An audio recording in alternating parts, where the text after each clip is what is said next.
My guest today was a professor of women's studies and sociology at California State University, Chico, and has a PhD in religious studies from the University of California, Santa Barbara. Gayle Kimball is author of 22 books, including a trilogy of her interviews with doctors and scientists. I'm going to ask Dr. Kimball about current research, personal reflections, and insights by visionaries from the United States, Canada, and the United Kingdom on the mysteries of healing. Gayle Kimball, welcome. Thank you, Nancy, and happy year of the ox, in case you didn't know. It's the year of the ox, according to Chinese astrology. Well, tell us the format of this new book, your book of dialogues with doctors and scientists. Well, what happened is I went to an energy psychology conference, a workshop in Toronto in 2018.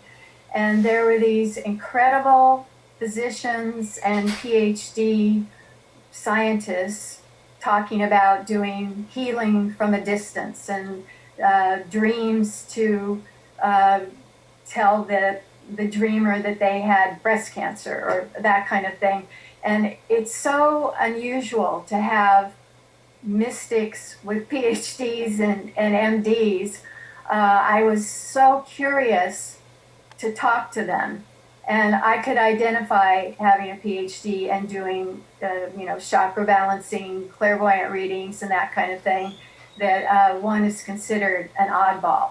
So I was very curious about why they had the courage, how they got the courage to go against the dominant materialist paradigm, because it's a dogma, it's a prejudice that is inaccurate, but it dominates. So it takes courage to confront it and have a paradigm that's based on consciousness, the spiritual rather than the material. And so I did. I interviewed 60 plus scientists, physicians on Skype, and some of them are on my YouTube channel. If any of the listeners would like to hear them, see them in person, you can see them and hear them on YouTube. And then each chapter in the Mysteries of Healing features one of those interviews. And I organized it. You asked about format. I didn't organize it like QA. I wanted to be like a narrative. So it reads like a regular text, only my comments are immersed in italics. So you've read it. Did that work for you? Oh, yeah, it did. It did. It made me feel like I was sitting down with the two of you, with you and your interviewee, and it wasn't like the formal, like you say, question answer, but if a question occurred to you, you would insert it in the middle of a paragraph just in italics so we could tell when you were speaking and when your interviewee was speaking. Right. Now, you mentioned that it took courage for them to speak up, and I was wondering the same thing, Gayle, that if you were, say, young in your career, could you have written a book like this, or did you have to wait until you retired? The nice thing about being in women's studies is that people assume that you are deviant, weird, odd, unusual. And so I could pretty much do whatever I wanted. But my interests have kind of followed my life stage. So I did books about 50-50 marriage, 50-50 parenting that were, based on, that included personality inventories and surveys and quantitative analysis as well as qualitative analysis. So I didn't pick those topics because I thought it would get me promoted into full professor. I just picked them because I wanted that information and thought other people would too. And it's interesting because my books have been, in fact, in the vanguard. They're some of the first books in the field, and they seem to be really disparate. But what I've realized is they're all about expressing the voice of otherwise ignored or subordinate people. So my latest book is about girls and young women who are in the climate movement. So that's very different than the visionary scientists, but what holds the theme together is that it's about people who are ignored or looked down upon or criticized or that kind of thing. But I will tell you a story that I do energy balancing, chakra balancing every Wednesday night. And for a while we were doing it with this little group, Earth Haven, as part of the Thursday farmers markets. So the dean of the School of Behavioral and Social Sciences saw me and he came up and said, "Oh, Gayle, are you doing massage?" I said, "No, I'm doing chakra balancing. Would you like one?"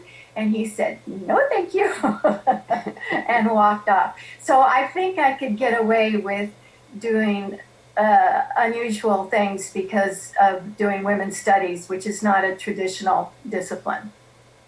Well, I think that also explains why mainstream media tend to ignore these experts. I mean, these people that you interviewed are extremely well qualified in their field, MDs, PhDs, and with a history of research. Right. And yet we don't see them on the talk shows. We don't see them on 60 Minutes. And so why do you see any hope of ever opening up these ways of educating the public? Yes, I think, well, first of all, we can say that science and spirituality were split kind of by the Catholic Church at the time of Descartes. So it's a long tradition we have that scientific people leave anything spiritual, non-material to the church. So it takes time to overcome those traditions.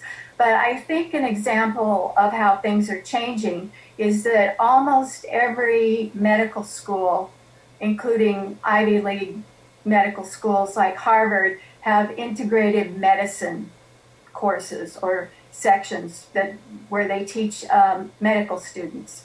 And for example, Ted Tapchuk, I don't know how to pronounce his name, is doing research at Harvard on the placebo effect, which has to do with our beliefs and the power of mind. Or everybody's heard of John Kabat-Zinn, who popularized meditation by using another word, which is mindfulness. It means the same thing, but it doesn't scare people who think meditation is strictly an Eastern, non-Christian tradition.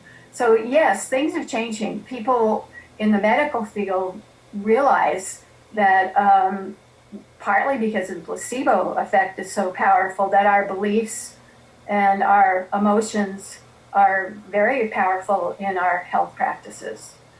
But in terms of media attention, things like Wikipedia and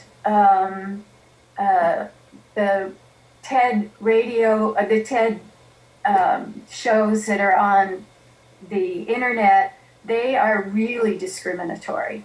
So like when Wikipedia introduced Dean Radin, who's an incredibly brilliant scientist on Wikipedia, they said he was on the quack watch list in terms of his research at IONS, Institute of Noetic Sciences, which was founded by the astronaut Edgar Mitchell. And Larry Burke, who's in the Healing book, talks about, he's an anesthesiologist, MD, and he started to hear about women with breast cancer who had dreams that diagnosed their problem. And he talked about it on TED, one of the TED shows, and they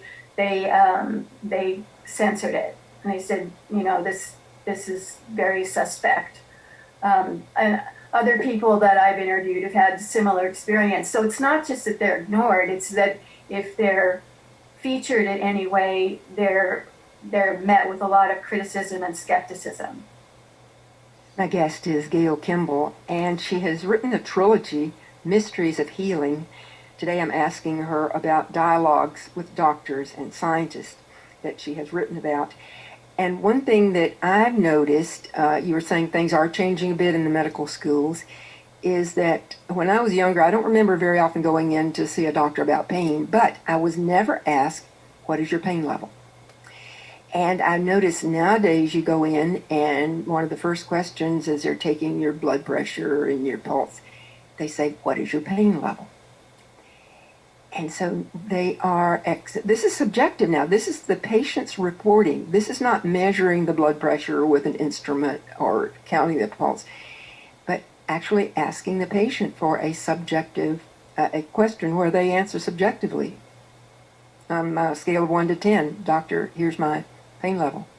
Right. Yeah, I think that's surprisingly fairly new that you ask people, patients, how they're feeling, what's their emotional state, what kind of stressors have they had. I think before physicians were taught you just want a compliant patient. And I know that, like in my mother's generation, it was routine that when women gave birth, they were totally knocked out with painkillers and anesthesia. So I know my mother has no recollection of my birth. She was totally out. So I mean, how can you be more passive and in the hands of the physician than to be unconscious? So that's kind of an extreme example. But I think now doctors are getting, oh yeah, I can get information from my patient. I'm not the God that is all seeing. I need to talk with them. Well, in fact, I asked a nurse friend of mine if during training they were taught to ask the patient's pain level, and the answer was no. And in your book says it was not until the year 2000 they started asking patients about their pain level. Well, I noticed too that your interviewees, your doctors and scientists, tended to be older, and it seemed, and I think this came out in your interviews, that if you're a young person getting into the field, you can't start spouting these wacky, that was the word that came up in Wikipedia, ideas young in your career, that you have to establish yourself. Look, I'm a serious researcher, here's my background, here's my experience, and then they might be able to express these ideas that you've been talking about. Yes, that's absolutely true. All of the academics said exactly that. And I'm thinking of an example that's kind of astounding is one of the visionary scientists that I interviewed is named Brian Josephson, and he won the Nobel Prize in Physics for his quantum tunneling discovery. And he said in his interview that grad students are still, after winning the Nobel Prize in Physics, discouraged from working with him. So he can't get as much done as other faculty because he doesn't have the kind of assistance that scientists need. So yeah, it's not just benign neglect, it's discrimination. In fact, one of your interviewees said, I run into a lot of prejudice in the scientific community, especially at the university level, for daring to be interested in things like ESP. So I've had to deal with a lot of unfair pressure. Some faculty talked about how liberal our university was and how the university respected academic freedom, while others were actively trying to get rid of this person off the faculty. Oh, right, yeah. That Charlie Tart is a really well-known, widely published, wrote many books, many articles, taught psychology at UC Davis. And when he got interested in things like remote viewing in the Stargate program, right, he was very suspect. So it's just plain prejudice because the materialist paradigm is so dominant. And what quantum physics tells us is that it's totally wrong. There's that, in fact, as the quantum physicists have said, that everything is non-material. Like Niels Bohr said, everything we call real is made of things that cannot be regarded as real. And Max Planck, another quantum physicist, early 20th century, said there's no matter as such. And that explains to me why we can do healing from a distance and healing with intention. But quantum physics is so weird and what Einstein said, spooky. So people are reluctant to delve into it. After a break, Gayle Kimball and I will continue our conversation about the mysteries of healing. You're listening to Nancy's Bookshelf on North State Public Radio. I'm Nancy Wiegman.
I'm Nancy Wiegman, and you're listening to Nancy's Bookshelf on North State Public Radio.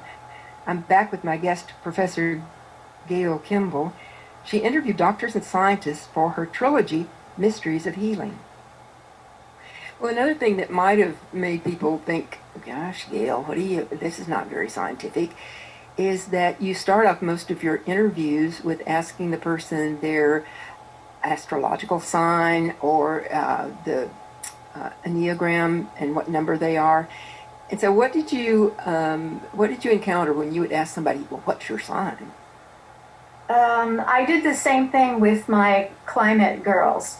And the reason that I ask people about their astrological type is because even though it's unscientific, it's symbolic of personality types, and most people know.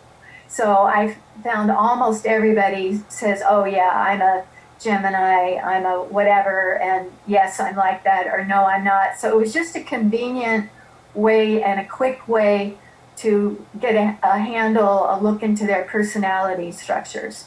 And some of the visionary scientists, like Jude Curran is in England, and she's an astrologer.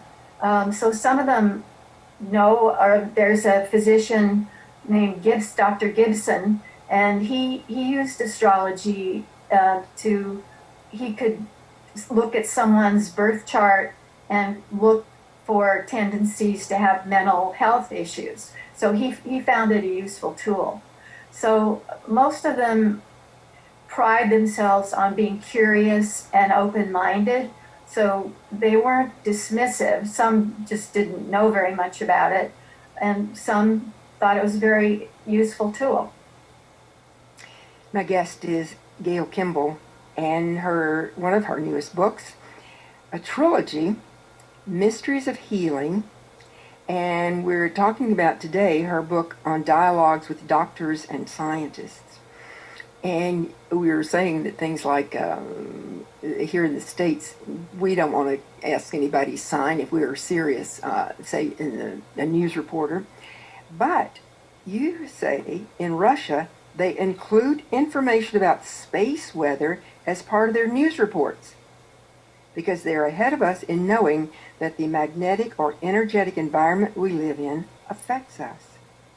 Oh, right. Yeah. Let me just clarify. There's 3 books in the trilogy: Mysteries of Healing, Mysteries of Knowledge Beyond Our Senses, and Mysteries of Reality, which is kind of more a physics book. And then they all have a subtitle of Dialogues with. So we're talking about the book on the Mysteries of Healing. The group that's See, I can see why it had to be a trilogy, because you couldn't possibly bind all 3 of these books into one volume because they are all so thick. Gayle, you have done a lot of work putting this together. Right. Yes. Someone who knows that I've written so many books said, well, you must be channeling them. I said, no way, I'm just efficient. I use my time well and I work hard. So there's nothing mystical about them. I think one of the most interesting people in the Mysteries of Healing book is a man named William Bengston. Do you remember his chapter? You know what? When I would be reading, after I would read so many of them, I would start to forget. Let's see now, who am I listening Right. to now? So, Right. yeah, I do remember the name, but I don't remember exactly the details of what he had. Well, Larry Dossey is a really well-respected New York Times best-selling physician. He's really a sweetheart. And he thinks that Bill Bengston, is doing the most interesting healing work today. So if Larry Dossey says he's hot, then I think he's hot. Do you know what? If Larry Dossey, I was amused by the fact that one of his books on the efficacy of prayer, and he expected doctors to say, wait a minute, this is just a little too much, I don't go along with this. But he didn't expect to catch flack from people in religions. Right. Yeah, Remember why he said he yeah. offended the religionists as well. Yes, because it wasn't a specific type of Christian, Protestant, Catholic, whatever, evangelical prayer. So Yeah. they didn't like that. All of these religions are valid, and as you said, they didn't want to hear that. They wanted to hear that their religion was superior. Right. So That surprised him. He thought that they would be pleased that he showed the efficacy of prayer. But no, they wanted it to be only a certain kind of prayer. So these guys go out on a limb when they express their ideas. They're going to get you're going to offend somebody with, or just people will ignore them as not being a serious researcher. Right. So Bengston is. We should mention him because Dossey loves him so much. And one of the things he said is the most liberating thing is to admit that you know nothing and everything that you know is wrong. And yes, I like that quote. Yeah. And another one that somebody said about science is the scientists don't want to admit that this is a theory that we believe now because they want to assert that it's the ultimate truth. Right. And that's always been a problem with me, that people state, well, the Earth is exactly fill in the blank years old, or whatever the scientific fact is. And I think, no, that's just what we believe to be true based on the evidence that we have now. And you, Right. One of your interviewees brings that out, that people act like it's the ultimate truth. And Well, an amazing thing is that 95% of the universe is dark energy and dark matter, and we don't really know what that is. So we have kind of a familiarity with 5% of the matter in the universe, but even there we have a lot of ignorance. I think an interesting film is Fantastic Fungi. Have you seen that one about what's... I haven't, no. Oh, it's wonderful. Listeners would really like it if you haven't seen it. It's about the intelligence and the connectivity of what happens underneath the soil.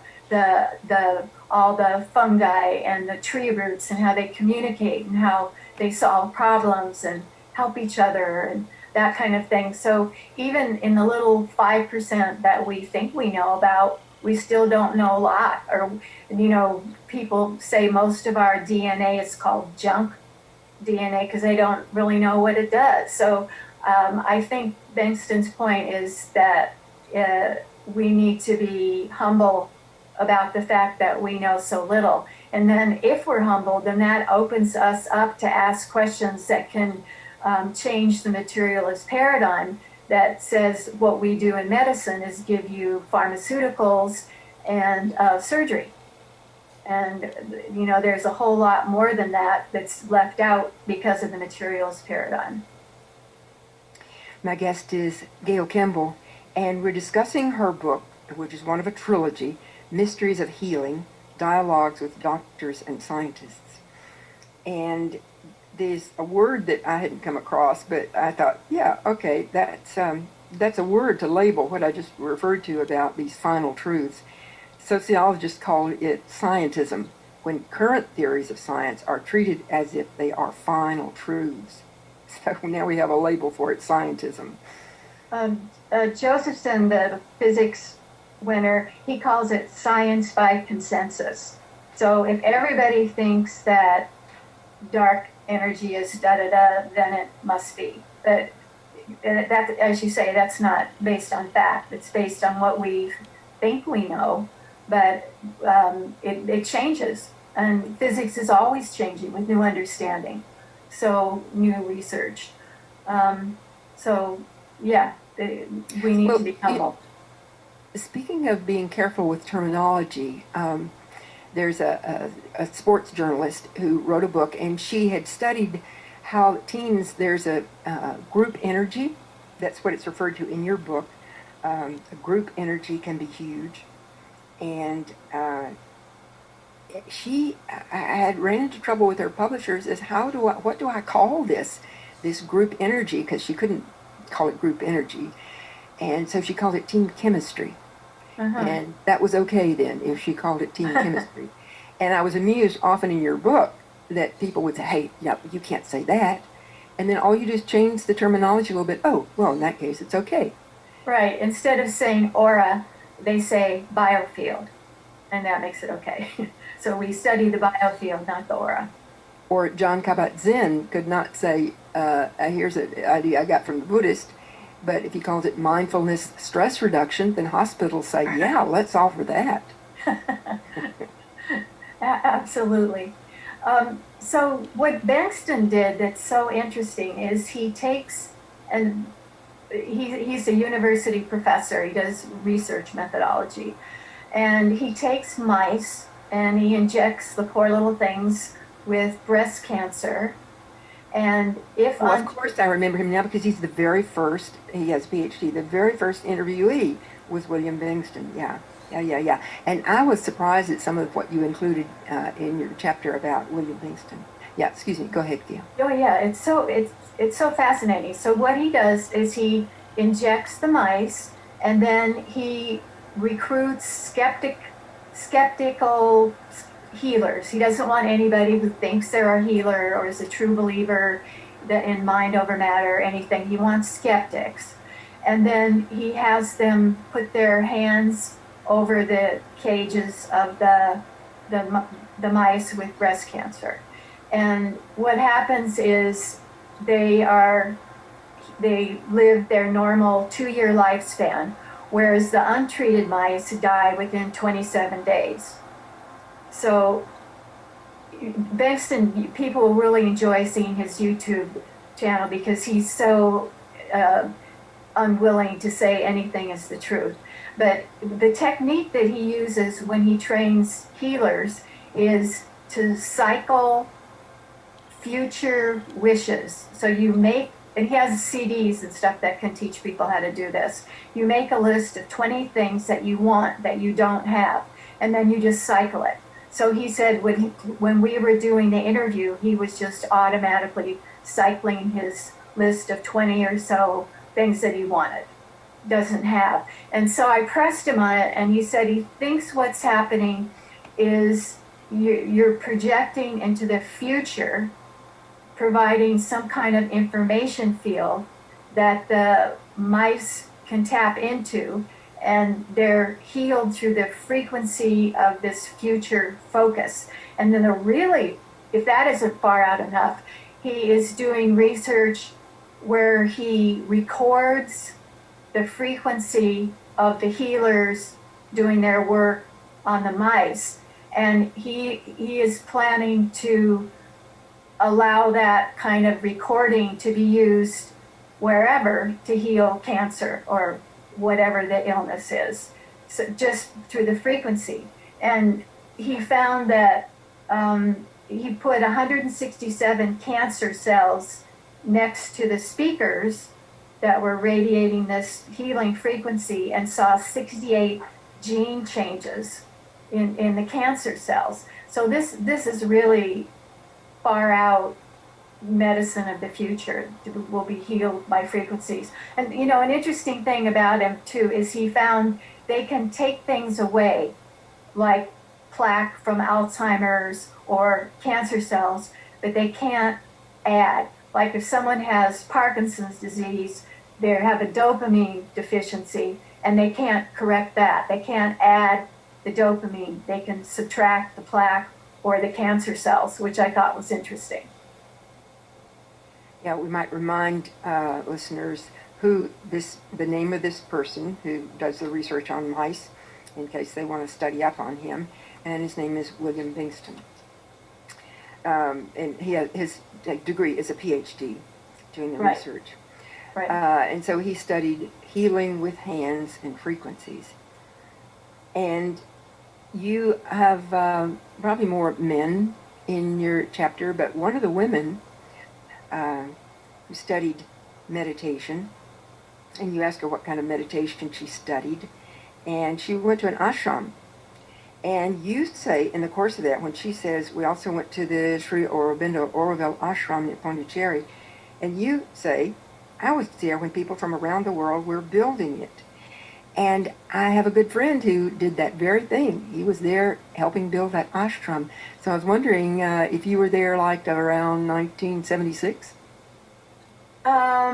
You know, I majored in history in university undergrad, but I'm really bad with dates, so I don't know. I'd have to get back to you on that. But it was in the early stages of building the ashram. But the person that you mentioned is named Shamani Jain, Jain, and she's a Jain Indian in her background. Her parents were immigrants from India that settled in the South. And what they were doing in the ashrams in Pondicherry was seeing if they could measure the frequency of group meditation. And they had the monks and other people wired up with, head sensors and that kind of thing. So I haven't seen the outcome because it was fairly recent, but they're really, this is a group called CHI, Consciousness Healing Initiative, and they're doing this kind of research on the biofield, the energy, the electromagnetic field around the body. So she does Reiki in her research with breast cancer patients. Well, you mentioned meditation, and we referred to the work of John Kabat-Zinn, which is meditation. He calls it stress reduction. And as we read this, we're gosh, what if this researcher was practicing meditation, what meditation were they practicing? And you pose this question a lot of the time. And what did you learn if they practiced meditation, and if they did, what form did it take? A lot of them started out in their youth with transcendental meditation, which was popular. You paid a certain sum and got a mantra to use as your meditation focus. That was me. Yeah, me too. Yeah. I had a boyfriend who was a TM initiator, and so a lot of them started with TM just because it was so available and common on university campuses and other places. And then they kind of evolved into their own practices. I'm thinking of Dean Radin and Peter Russell. I really admire them because when they meditate, they could go into total silence. And I can't. I have a monkey mind, so I need to do a meditation where I have a meditation CD that I have available.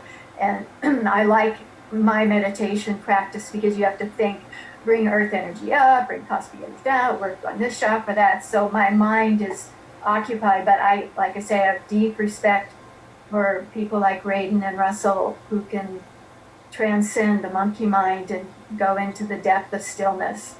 So my hat's off to them. So people wonder, well, because you mentioned your monkey mind, well, do you have to empty your mind to meditate, Gayle? Well, that's the beauty of meditation, is that there's so many different types. All that it means is that we still the conscious mind. They've done studies that so many of our thoughts are repetitive just circulate over and over, and a lot of them are negative, self-critical and self-doubting. So the point of meditation is to be quiet so we can tap into the deeper mind. And a lot of the people, the visionary scientists that I've interviewed, distinguish between the brain and the mind. So we want to still the brain, the organ, so we can tap into the mind with a capital M, which is the universal source of information and guidance. Some of the listeners may have heard of Eben Alexander or read his book. Yeah. He's one of the visionary scientists. And just to remind people, he was a Harvard brain surgeon, very materialist paradigm in his orientation. And he had a brain disease where he was in coma, I think almost 2 weeks. And during that time, he had these vivid experiences on spiritual realms, guided by his biological sister, who he'd never met because he was adopted. And then his brain had turned to pus, he said. It was so destroyed by the encephalitis or whatever it was. And so he concluded, because he could remember what he experienced when he was in coma, that memory doesn't lie in the brain. So people like him conclude that we have access to the mind, consciousness, source. Larry Dossey calls it one mind, capital O, capital M. So we have access to this. So the point is that materialist paradigm is really limiting. It limits us to our physical senses. It limits us to our brain, when in fact we have access to so much more. So this new, which is really very old, paradigm based on consciousness opens up a whole realm of access to power, information, guidance, and that kind of thing. So in the future, I think humans will be much more accelerated because they draw from a higher source. We're going to take a break, and then I'll be back with my guest, local author Gayle Kimball. You're listening to Nancy's Bookshelf on North State Public Radio, and you cite that the Juilliard students, for example. Well, tell us, why did they study Juilliard students, Gayle? This was a study of remote viewing. And so just to back up a little bit, the U.S. government during the Cold War funded the Stargate program. And now there's voluminous, large books about the Stargate program that was in Palo Alto. And what they did is they hired remote viewers, and they would give them a target like F246899. And then they would go into kind of a meditative space, but without any real preparation. And then they would draw without trying not to think. They would draw the target. So they drew things like a huge new Russian submarine. And the people in the CIA said, oh no, that's not possible. That can't be right. You can't make a sub that big. But then a few months later, it launched. Or they draw like an underground missile silo and the pulleys and all the machinery. And the really interesting thing about remote viewing is that they were as accurate drawing the target before it was even selected. So you say, okay, draw target number 41. And then the computer would select the target. So it really shows us what quantum physics said. There's no time, no space, at least in the limiting sense that we tend to think of it. So they were curious about musicians because their brains have different development. They have capacities through their musical abilities and training. And they found like 60% accuracy, really high accuracy among the Juilliard music students in their ability to do remote viewing. So, and also, it was amazing to me how many of the visionary scientists were musicians.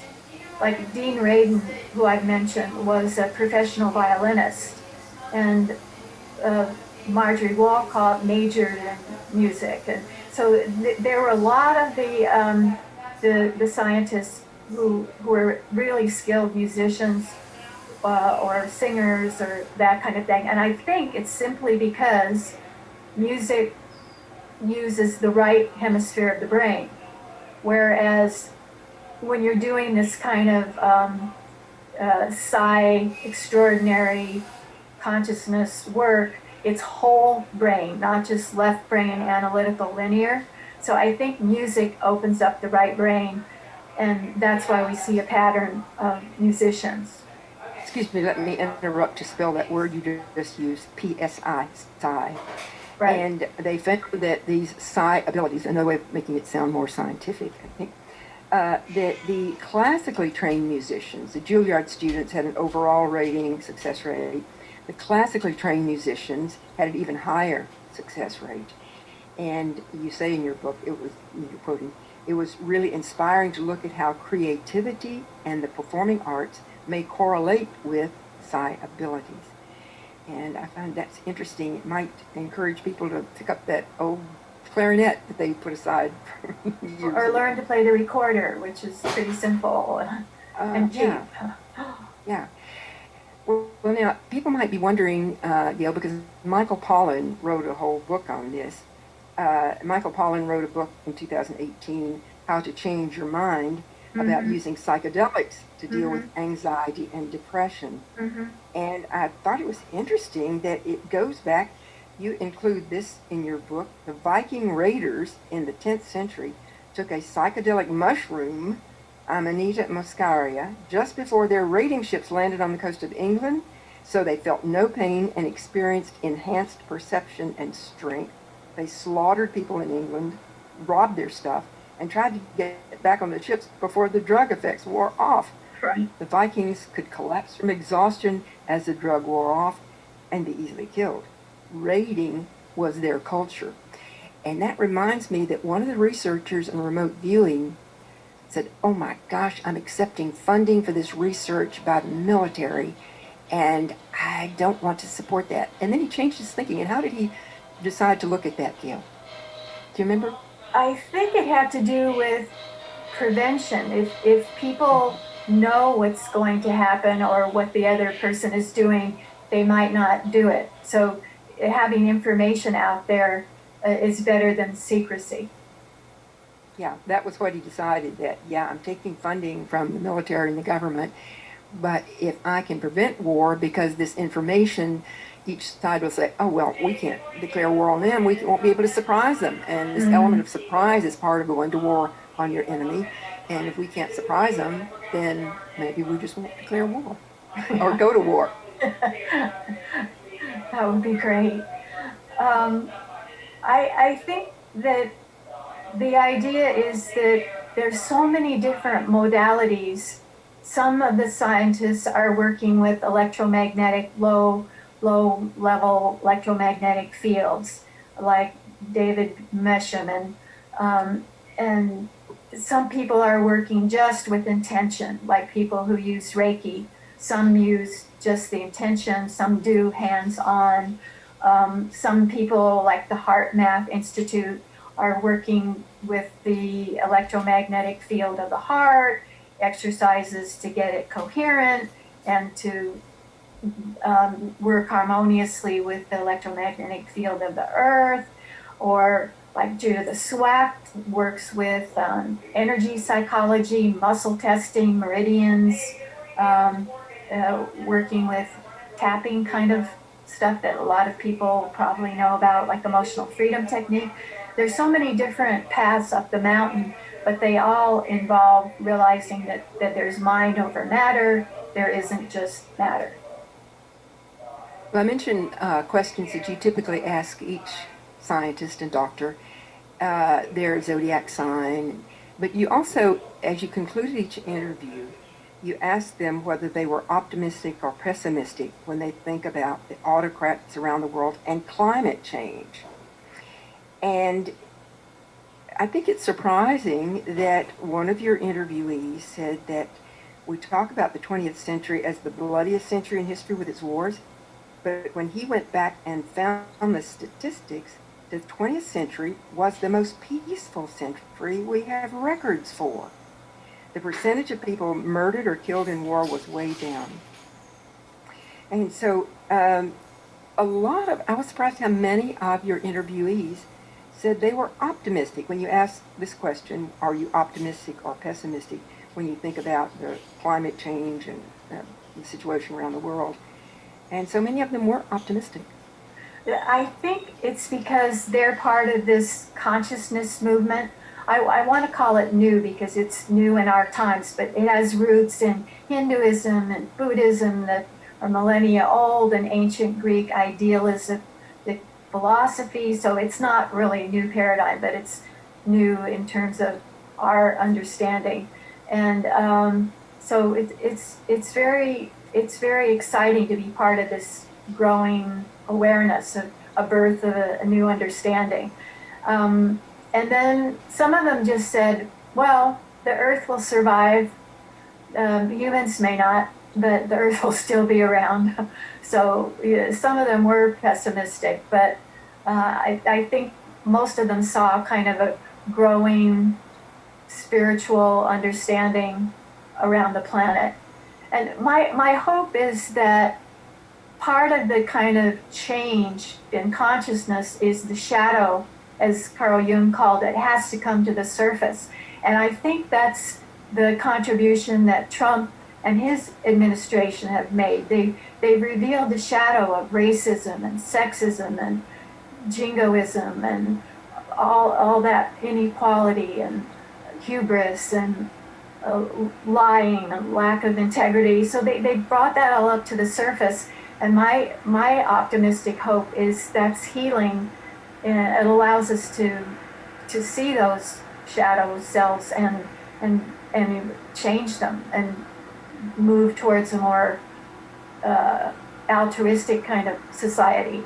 And I'm encouraged personally because of young people. So the Generation Y and Generation Z that I've written about are very non-discriminatory, very accepting, very concerned about social justice and issues like inequality and poverty. So I think the future is in good hands with them. Well, and regarding medicine, I was pleased to hear that medical schools are becoming more open to complementary or integrative medicine in their training programs. Right. There was, in the case of some of it, I'm hoping that medicine will really take a look at this research, because you quote one of your interviewees, if you can show even a 3% improvement in patients taking chemotherapy over taking a placebo, doctors will use the chemo despite the side effects. What's not appreciated is if you were going to have people singing, writing poetry, going on a whole food, plant-based diet, you'd be beating out nearly every form of chemotherapy in remissions and quality of life. Right. So that was Dr. Richard Moss. Yeah. So I'm hoping that medicine will take a look at these and not just automatically prescribe chemo. And I know some patients who said, no thank you, going against their doctor's recommendation. And if just a placebo, which we tend to sell, it's worthless. But you quote this person in your book that if you can show just a 3% improvement in patients taking chemotherapy over placebo, doctors will still use that chemo in spite of the side effects. Right. They're afraid of malpractice and the influence of the insurance companies. You know, an interesting thing is that a rich couple gave $200 million in a grant to University of California at Irvine Medical School to research complementary and alternative medicine, things like energy healing, like Reiki and Joe Ray and therapeutic touch and hands-on, like acupuncture. And they were criticized, the university was criticized for publicizing quackery, that this was encouraging quackery, that we would investigate these ancient practices that have been effective for thousands of years in India and China, places like that. Yeah, was that the researcher, they called her into their office and said, hey, we're going to use this money some other way. Now, she had gone to all the trouble to write the request, the grant. She had been granted the money, and they said, oh, we're going to use it. The university's going to use it. You can't use this money for the research that you proposed. So anyway, on that note, Gayle, I think people will really enjoy or be enlightened, if that's the word I want to use, by reading your book. And again, we only touched on the one in this trilogy. I remind listeners again, the name of this one that we talked about today, Mysteries of Healing, Dialogues with Doctors and Scientists. And the